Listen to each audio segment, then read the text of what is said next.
Ibulise kuni bathandi bezemidlalo eMzantsi Afrika, ingakumbi kuni balandeli bebhola elikhulu ke laseMzantsi Afrika. Apha ke baphulaphula sithetha ke ngendima ke kaNazareth Napi. Nizayikhumbula ukubana iKaizer Chiefs iphinde yabethwa ke imidlalo elandelelana ekusingathi phaa kule ndodanyana yaseTunisia izinto zihambele kakuhle konke endaweni okubana uNapi itimu yakhe ivuleleke iqhubeleke umfana omdala ekusingathi khona lento imbambile umfana omdala itimu yakhe iqhabala kubethwe napha izoro uNapi bethwa pha iqela leGolden Arrows. Baqala kabalandeli beqela leKaizer Chiefs batsho bathi ke kwenele ngoku baninzi kabenze amavidiyo ke besitsho becela pha kwimanagement leKaizer Chiefs nokubana ke mayimkhulula uNapi kwenele ngudala benyamezele kusithi uNapi uyapheka ude abe uphaka nini kokupheka kwakhe. Thina ke into siyiqaphelayo pha ngoNapi umfana omdala iplayers eKaizer Chiefs ke zizo zamfaka engxakini ngoba amathuba zawaphosa. Number 2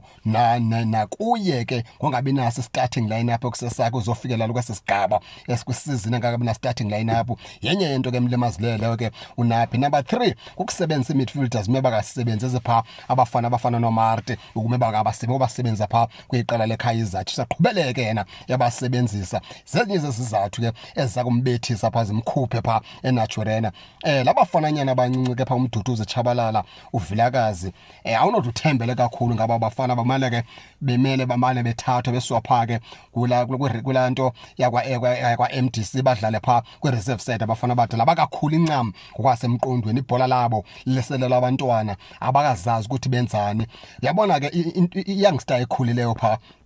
kwiKaizer Chiefs nguDuba odlala ibhola lobudala kodwa emncinci ibhola likaDuba likhulile alilingane likaMduduzi Tshabalala nelika Mfundo Vilakazi. uDuba ngafana ndimthelekise pha kule youngster yeOrlando Pirates umfukengi ibhola labo abafana abadala lithanda ukuthi xaxe lithanda ukukhula alihambelane age yabo bathanda kathi players experience uyambona indlela adlala kaMfukengi uthwele iteam emncinci pha kulamfana kaVilakazi nalenkonganyana yakho uMduduzi Tshabalala iKaizer Chiefs ke mayingarely kakhulu kwabafana akhonto engayithola pha akhonto engayifumana up until abafana ke bakhulu kwangoku mayingarely kubo futhi ke mayingathandi kubasebenzisa njalo mayithanda ukuzama ufaka ke iplayers ezinomdlandla ezothatha iKaizer Chiefs zibhekise phezulu. Umzekelo nje lenkonganyana kwaNgcobo uNkosi Ndiphile Ngcobo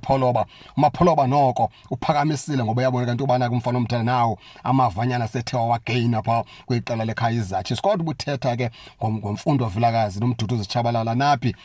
abo bantu baza kuthatha bakujula ngapha kwegate eNaturena akhonto umfana omdala baza kuphathela yona ndikuxelela inyaniso emsulwa ndiyakuthengiselanga nangesenti akhonto bazokuphathela nomfana omdala uzophuma ngegate pha eNaturena. Zitsho ke supporters nabathandi nabaxhasi ke beqela elikhulu pha ku-social media bathi bacela uNapi ngoku makufikelele esiphelweni noko kwenele okudala ke benyamezele ndifuna ndivengani ke niba nithini na kwaMr Napi nize ke ningakhohlwa usubscribe kule channel ukuze ningaphoswa zezemidlalo endizanothulela zona kwixa elizayo kakuhle babukeli.